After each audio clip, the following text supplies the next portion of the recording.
Hello, I'm David Anick, I'm a magician and a comedian, and I am going to review some comics. Yeah! This week I will be reviewing The Dark Knight Returns, a single, standalone graphic novel, which has been one of the main inspirations for the most recent Batman film. So yeah. The Dark Knight Returns does exactly what it says on the tin. Batman, having retired 10 years ago, comes back to fight crime in Gotham. Overall opinion, oh, it's so good! Frank Miller, so good! The art is crazy. It's fairly unusual and can sometimes make for, like, difficult reading, but, oh my god, Batman has never been so badass. Yeah! The strongest points are what he does with Batman. He's so much more than a man.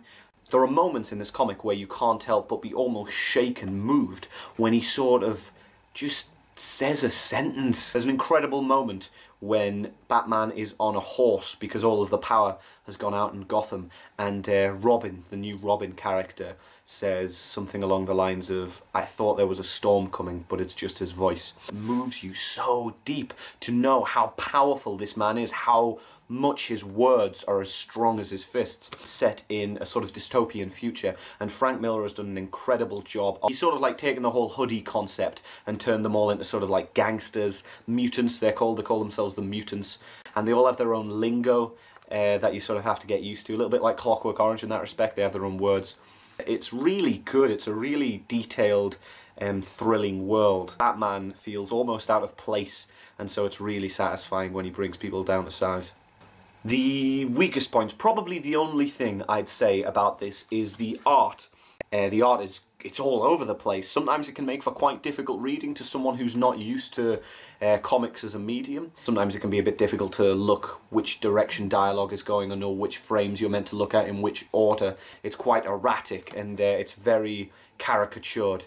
The realism is dumbed down for more the spirit of the thing, but that is also a good strength in the comic. But yeah.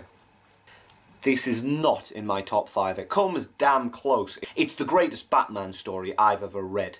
He's done the best version that ever could be done. At the end of the day, it's such a classic character that there's some things you can't help but repeat. And it's not that you get bored, it's just that you think, why don't we come up with some new ideas?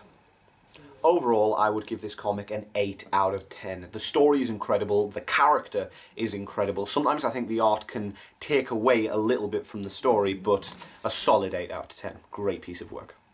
That's all for this week. Next week I will be reviewing Preacher, the comic series Preacher. So yeah, tune in. It's one of my favourites. Probably is in my top 5. Stop. Did you say that was in your top 5? Was. Yeah, is it not? We've made a list of what your top 5 is. Forgot about this comic. What was the list? Preacher. Preacher is there. Bone. Bone's there. Y the Last Man. Is so there. Walking Dead. Yeah.